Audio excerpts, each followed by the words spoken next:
In the great kingdom of ASAASE, where the sun shone gold and the fields of millet swayed like a gentle tide, lived a ruler named King Omania. He was a wise man, but his heart ached for a riddle to solve the matter of his twin daughters' marriages. The princesses Nige and Kusi were the most beautiful and clever girls in the land, yet their true, internal names were a great secret, known only to the royal family. To win their hands, the king decreed a challenge.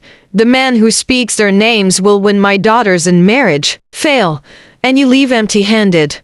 Rich merchants arrived with silk and gold, proud men from neighboring villages, and even seasoned travelers all eager to try their luck. They offered names of flowers, of stars, of great warriors, but each guest was met with a gentle, regretful shake of the king's head. Meanwhile, on the edge of the village, lived Quaim. He was the poorest man in ASAASE, without a single cow or a fine tunic. People barely noticed him, and if they did, they often dismissed him with a sigh of pity, seeing only his threadbare clothes. Quaim watched a procession of suitors. He did not laugh at their failures. Instead, he watched the king's face and the subtle, amused glances the twins shared.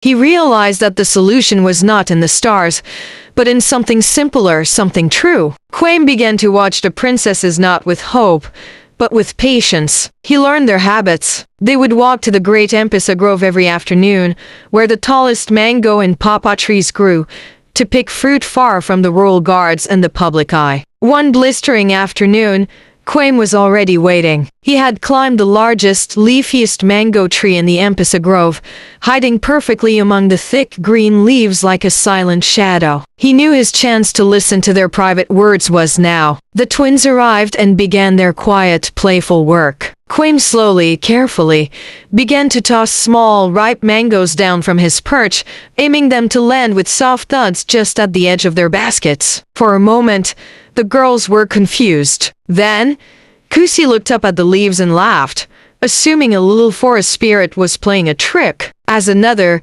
perfectly sweet-smelling fruit landed right in her palm, Nige cried out in pure, unthinking joy. "Oh, Kusi, look at this.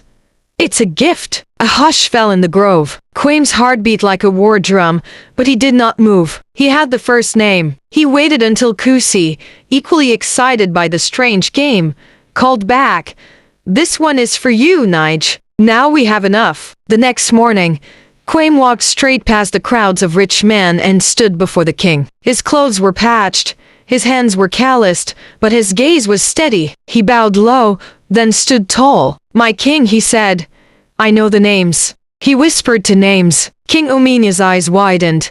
The twins gasped, and a great roar of disbelief and then joy went up from the royal family. The poorest man in ASAASE, whom no one had noticed, married the clever princesses, proving that a humble heart and a watchful eye will always see what the proud heart overlooks. The secret names of the princesses were Nige and Kusi. Subscribe for more videos. Ho ho ho!